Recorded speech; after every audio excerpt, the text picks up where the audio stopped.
देखिए, प्रदेश की सरकार जो है गहरी नींद में सो रही है।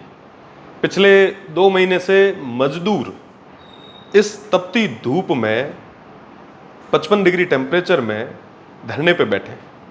1 महीने से मैं उनके साथ में बैठा हूं। पूरे प्रदेश में इन तमाम चीज़ों की मजदूर आंदोलन की चर्चा है, पर सरकार गहरी नींद में सो रही है। आज के समय में तमाम जो भी मंत्री है वो हर जगह जाके 1-1, 2-2 मिनट का श्रमदान कर रहे हैं, और दूसरी तरफ ये जो मजदूर हैं इनकी बात को, इनकी आवाज़ को लाठी के जोर से दबाने का प्रयास किया जा रहा है।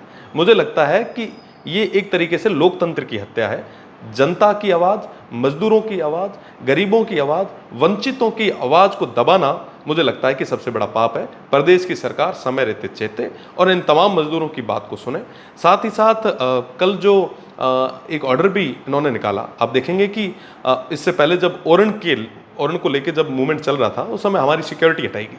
उसके बाद में कल एक निर्दोष कर्मचारी को जो है वो सस्पेंड किया गया। आप देखेंगे कि जिस दिन की घटना बताई और जिसके आधार पे इनको सस्पेंशन का वो जो दिया है, आप देखेंगे कि उस दिन परिसर में एसपी से लेके तमाम जिला स्तर के अधिकारी वहां पे मौजूद थे, पर किसी के खिलाफ कोई कार्रवाई नहीं। इनका प्रयास है कि किसी भी तरीके से साम दाम दंड भेद कैसे भी करके हम मजदूरों की आवाज़ को दबाएं, इन तमाम लोगों की आवाज़ को दबाएं। मैं स्पष्ट रूप से कहना चाहूँगा कि मजदूरों की आवाज़ को किसी भी सूरत में दबने नहीं देंगे। प्रदेश की सरकार इनकी जायज मांगों को माने, अन्यथा तैयार रहे। आने वाले समय में प्रदेशव्यापी मजदूर आंदोलन होगा और तमाम चीज़ें जो भी घटित होगी उसकी जिम्मेदारी प्रदेश की सरकार की रहेगी। सर, धरना स्थल पर जैसे कोई प्रभारी मंत्री या फिर जिला प्रशासन कोई अधिकारी पहुंचे वहाँ पर?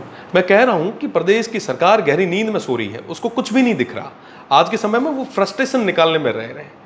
अब जब उनको तो ये लग रहा है कि साहब कोई हमारे खिलाफ बोले नहीं, मजदूर कोई आगे आए नहीं, किसान कुछ बोले नहीं, गांव के लोग भी जो है वो आगे नहीं आए।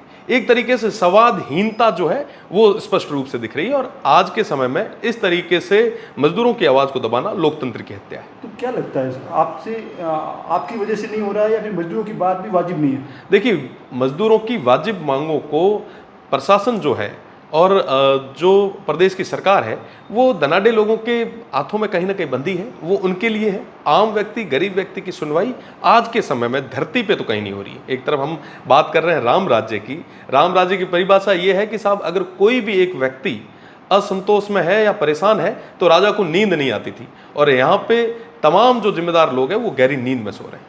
तो क्या लगता है कौन सी बात है जो मतलब जो सहमति नहीं बन रही? कई बार वार्ताओं का दौर चला। देखिए, वाजिब मांगे हैं, पर अभी तक इन लोगों ने कोई स्पष्ट डिसीजन कोई लिया नहीं है, और मजदूरों की बात को सुनना अभी तक मुझे लगता है कि इन्होंने प्रायोरिटी पे लिया नहीं है। तो कौन सी बात है, जैसे एक पर्टिकुलर, जैसे जो मांगों में से कौन किन पे सहमति बन गई, कौन सी मांग है जो अड़ी हुई है? तमाम चीजें जो है उस पर सहमति बन चुकी थी, पर उसके बाद भी इन तमाम चीज़ों को होल्ड कर दिया जाना या मजदूरों की आवाज़ को दबा दिया जाना, ये मुझे लगता है कि पूरे तरीके से अलोकतांत्रिक है। तो कहीं ना कहीं लगता है पॉलिटिकल साजिश है। जाहिर सी बात है कि ये पूरा राजनीतिक षड्यंत्र है। द्वेषता स्पष्ट रूप से दिख रही है। श्रमिक जो मूल रूप से वर्तमान सरकार के वोटर हैं, इन तमाम लोगों की आवाज़ को दबाना मुझे लगता है कि आने वाले चुनावों में भी जो है इसका असर पूरे तरीके से दिखेगा। तो क्या रहेगा अगला कदम? किस तरीके से फिर मजदूरों की बातों को मनवाने के लिए किस तरीके से? देखो, जिस हद तक जाना पड़ेगा मजबूती से जाएंगे।